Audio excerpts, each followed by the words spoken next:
Hello friends, GK गुरुजी अड्डा के YouTube platform पे मैं शैलेश आप सभी का हार्दिक स्वागत करता हूं। प्यारे साथियों, जैसे कि आप सभी को पता होगा, सीटेट का एग्ज़ाम 15 दिसंबर 2024 को होगा और जो हमारे भाई बंधु पेपर 1 की तैयारी कर रहे हैं उनके लिए आज ईवीएस की पहली क्लास में आपके लिए लेकर के आया हूँ। बहुत ही जल्द आप सभी को हिंदी शिक्षण की पहली क्लास देखने को मिलेगी और बहुत ही जल्द आपको मैथ और अन्य सब्जेक्ट की भी क्लास आपको देखने को मिलेगी।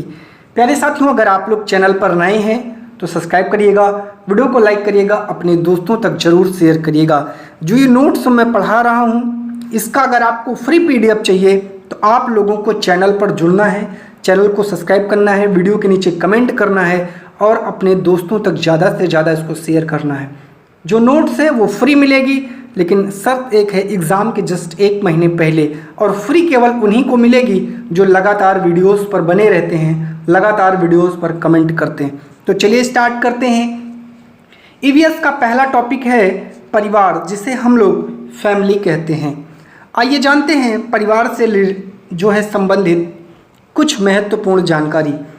एकल परिवार में माँ बाप और उनके बच्चे होते हैं, जबकि संयुक्त परिवार में दादा दादी, चाचा बुआ, माँ बाप और बच्चे होते हैं, या नाना नानी, मामा मामी, मौसी, माँ बाप और बच्चे होते हैं। तो परिवार 2 प्रकार का होता है, एकल परिवार और संयुक्त परिवार।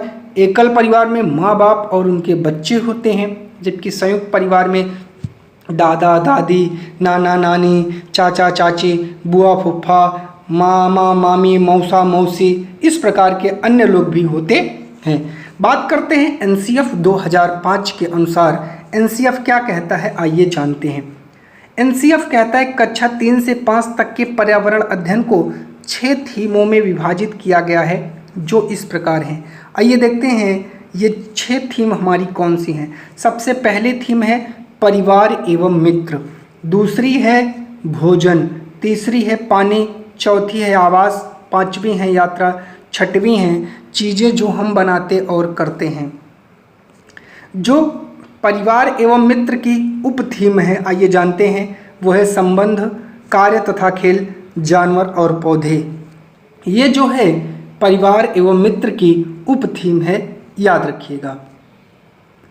वे चीज़ें जिनसे पिछली संस्कृतियों के बारे में हमें पता चलता है, आइए जानते हैं। पुस्तक की तरह पुरानी इमारतें, दस्तावेज, सिक्के, चित्र भी हमें समय में पीछे जाने और उसे समझने का अवसर देते हैं। सबसे पहले बात करते हैं दस्तावेज की। दस्तावेज लिखित होते हैं, उन्हें पढ़कर बीते समय के बारे में हम जान सकते हैं, उस समय के समाज और उनके रहन सहन और भाषा विकास को जान पाते हैं। चित्र, पुराने चित्रों और मूर्तियों को देखकर उस समय की कला के विकास को हम बहुत अच्छे तरीके से जान सकते हैं। इमारतें, इमारतों की बनावट, सामग्री, निर्माण के तरीकों से उस समय के विकास को समझा जा सकता है। सिक्के, पुराने सिक्कों से उस समय के व्यापार लेन देन के तरीकों की जानकारी हम प्राप्त कर सकते हैं। अब बात करते हैं स्तनधारी, सरीसृप, कीट एवं पक्षी वर्ग के बारे में। स्तनधारी, जिन्हें हम लोग मैमल्स कहते हैं। स्तनधारी वे जीव हैं जो अपने बच्चों को दूध पिलाते हैं। इनके शरीर का ताप बाहरी वातावरण के तापमान के परिवर्तन के साथ नहीं बदलता, जैसे मनुष्य, गाय, भैंस, बकरी, चमगादड़, व्हेल मछली स्तनधारी जीव होते हैं। सरीसृप, जिन्हें रेप्टाइल्स कहते हैं, ये रेंग कर चलते हैं। इस प्रजाति के प्राणी धरती पर सरक कर चलते हैं। ये हवा में सांस लेने वाले रीढ़धारी जंतुओं का समूह है, जैसे सांप, छिपकली, कछुआ, घड़ियाल, मगरमच्छ तथा ट्वेट्रा आदि सरीसृप के उदाहरण हैं। कीट की बात करते हैं। कुछ कीटों की चर्चा भी हम लोग कर लेते हैं, जैसे हाउस फ्लाई मक्खी, मॉस्किटो मच्छर, हनी बी मधुमक्खी, बटरफ्लाई तितली, ये हमारे कीट हैं। आंट मतलब चींटी, अर्थवार्म केचुआ, वॉस ततैया, क्रिकेट झींगुर, टर्मिट दीमक, स्पाइडर मकड़ी, ग्रासहोपर टिड्डा, कॉकरोच तिलचट्टा, कैटरपिलर झींगा और स्कॉर्पियो बिच्छू को कहते हैं। पंछी, पंख वाले या उड़ने वाले किसी भी जंतु को पक्षी कहा जाता है।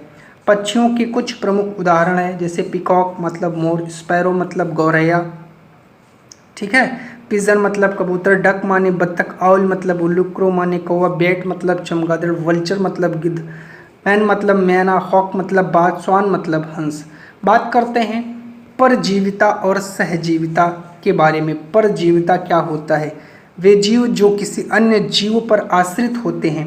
पर का मतलब होता है दूसरा, और उनसे अपना फायदा उठाते हैं, और जिन जीवों पर ये आश्रित होते हैं उन्हें नुकसान पहुंचाते हैं परजीवी जंतु पैरासाइट कहलाते हैं, जैसे जोंक, जूं, अमरबेल, एंट अमीबा, फीताक्रिम आदि।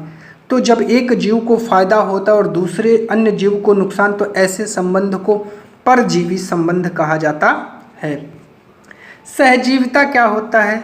सिम्बोसिस, जब दो जीव या पौधे एक दूसरे पर निर्भर रहते हैं तथा एक दूसरे को लाभ पहुंचाते हैं, दोनों एक दूसरे को लाभ पहुंचाते हैं, तो उन्हें सहजीवी कहते हैं। इस प्रकार के संबंध को सहजीवन कहा जाता है, और पौधों का यह गुण सहजीविता कहलाता है। मटर का पौधा और राइजोबियम सहजीवी जीवों के उदाहरण है। इसी प्रकार लाइकेन में शैवाल और फफूंदी सहजीविता के उदाहरण है। सबसे ज़्यादा लाइकेन और शैवाल का उदाहरण आपसे पूछा जाता है। तो प्यारे साथियों, आज की इस वीडियो में बस इतना ही। आज बस एक छोटा सा टॉपिक लेकर के आपके बीच आया हूँ। कल इसी में हम लोग जानवर के बारे में डिटेल से पढ़ेंगे। अगली वीडियो आपको जानवर से मिलने वाली है। आप लोग ज़रा कमेंट करके बताइएगा आपको वीडियो कैसे लगी, नोट्स कैसी है, नोट्स के बारे में कमेंट करिएगा। वीडियो छोटी सी बना रहा हूँ क्योंकि आप लोग का पहले रिस्पांस देखना है, नोट्स कैसे लग रही है। चैनल पर नए हैं तो सब्सक्राइब करिएगा, वीडियो को लाइक करिएगा, अपने दोस्तों तक शेयर करिएगा। बहुत बहुत धन्यवाद।